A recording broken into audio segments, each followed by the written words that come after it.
एक अनोखी उड़ान। किसी समय की बात है, एक छोटे से गांव में एक बच्चा रहता था जिसका नाम अर्जुन था। अर्जुन बहुत होशियार और मेहनती था, लेकिन उसकी एक कमजोरी थी, उसे खुद पर विश्वास नहीं था।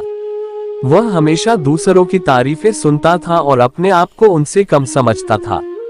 उसके माता पिता ने उसे कई बार समझाने की कोशिश की कि वह भी बहुत काबिल है, लेकिन वह अपनी कमजोरियों में ही उलझा रहता था। गांव के पास ही एक बड़ा जंगल था और उस जंगल में एक बहुत बड़ा और पुराना पेड़ था। उस पेड़ पर एक चिड़िया का घोंसला था। उस चिड़िया के 3 बच्चे थे जो अभी उड़ना सीख रहे थे। उन तीनों में से एक चिड़िया का बच्चा, जिसका नाम पंखुड़ी था, सबसे छोटा और डरपोक था। वह हमेशा अपने घोंसले में ही रहता और अपने भाई बहनों को उड़ते देखता। उसे डर लगता था कि कहीं वह उड़ने की कोशिश करते समय गिर न जाए। एक दिन अर्जुन जंगल में टहल रहा था, तभी उसकी नजर पेड़ पर बनी चिड़िया के घोंसले पर पड़ी। उसने देखा कि 2 चिड़िया के बच्चे घोंसले से बाहर उड़ान भर रहे थे, जबकि तीसरा बच्चा घोंसले के किनारे पर बैठा डर के मारे कांप रहा था। अर्जुन ने महसूस किया कि पंखुड़ी की हालत कुछ उसकी जैसी ही है। दोनों ही डर के कारण अपनी असली क्षमता को पहचान नहीं पा रहे थे। अर्जुन को एक विचार आया। वह पेड़ के नीचे बैठकर धीरे धीरे पंखुड़ी से बातें करने लगा। उसने पंखुड़ी से कहा, तुम्हारे पंख बहुत सुंदर हैं और तुमने उड़ने की कला सीखी है।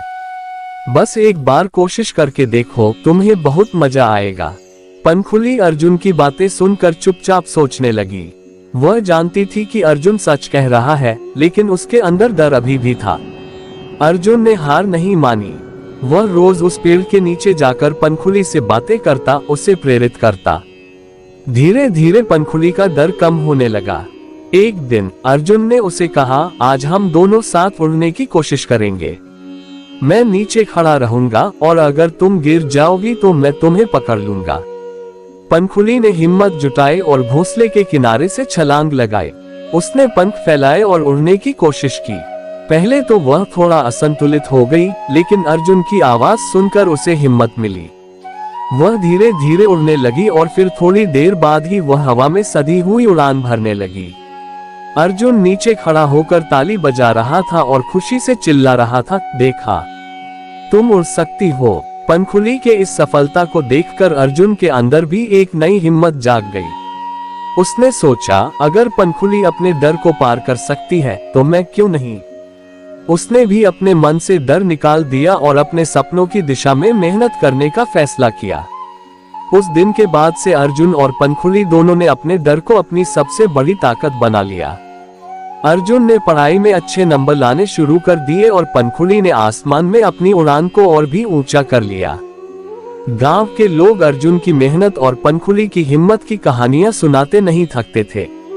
इस कहानी से हमें ये सीखने को मिलता है कि डर चाहे कितना भी बड़ा क्यों न हो, उसे पार किया जा सकता है।